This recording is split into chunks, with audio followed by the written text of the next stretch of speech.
Have you ever seen those buy or sell ratings pop up on the news and wondered, wait, who actually comes up with that? Well, today we're going to pull back the curtain on the world of the research analyst. We're going to find out what they really do. But first, let me ask you a quick question. Just think about the last time you had to buy a new phone. How did you decide which one to get? I bet, whether you realized it or not, you had a process. For most of us, it looks something kind of like this, right? First, you figure out your budget. How much are you willing to spend? Then the fun part starts. You compare everything. You shortlist brands, you dive into the specs, battery life, camera quality, all that good stuff. And finally, based on what matters most to you, you make your call. You pick one. Well, guess what? You just went through the exact same thought process as a professional research analyst. The only real difference is the scale. It's a simple, powerful combination of research, that's the gathering of all the info, and analysis, which is just processing that info to make a smart decision. Okay, so now that we've got our phone analogy down, let's jump into the professional world. What does an analyst actually do when it comes to the financial markets? At its absolute core, a research analyst is a professional who dives deep, and I mean deep, into data to help their clients make smart choices with their money. Their entire job really boils down to producing one simple, powerful recommendation. Should you buy, hold, or sell a particular stock? So where do they get all this information? Well, it's not from just one place. They're like detectives. They look at the huge, big picture stuff, like macroeconomic data from the government, all the way down to the nitty-gritty details, like a company's financial statements, interviewing the management team, and sometimes even visiting the company's factories themselves. So, with all this information they've gathered, how on earth does an analyst make sense of it all? Well, their toolkit really has two main approaches, and we can actually break it down with another really simple analogy. For this one, think about two cricket legends, Rahul Dravid and Virender Sehwag. Both are absolute greats, right? But their approaches were totally different.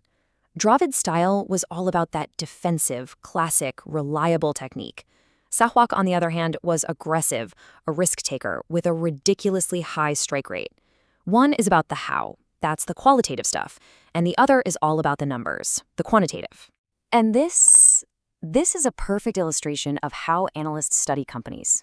They look at both of these dimensions. The qualitative side is the company's style, how strong is its business model, how good is the management, what's its competitive edge. Then you got the quantitative side, which is all about the cold, hard stats. Revenue, profits, the health of the balance sheet, and of course, cash flow. You need both to get the full picture. And now, here's something that's super important to know. Not all analysts are the same. They generally fall into three main categories based on who they work for, and that directly impacts who's reading their research. So let's break down who's who in the zoo. The key difference here really comes down to the audience. You've got sell-side analysts. They work for brokers and investment banks, and their research is often available to clients or even the general public. Then there's the buy-side analysts. They work for places like mutual funds or hedge funds, and their research is top secret. It's kept internal to help their own fund managers decide what to buy. And finally, you have independent analysts who work for themselves or small firms and sell their research directly to people who subscribe. But, regardless of who they work for, all the good analysts operate with a really strict professional discipline. These are the core principles that make sure their work is thorough, objective, and actually valuable. Think about it like this. When an analyst sits down with a company's top brass, it is not a casual chat. They absolutely must do their homework beforehand, stay completely neutral, and come armed with very clear, specific questions. And maybe the most important rule of all, they can't just take management's word for it.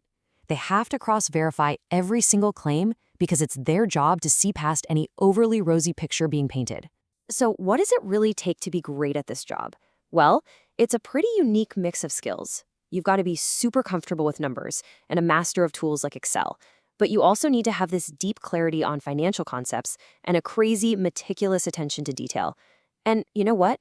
You also have to be an excellent communicator, because what good is all that research if you can't explain it clearly to someone else?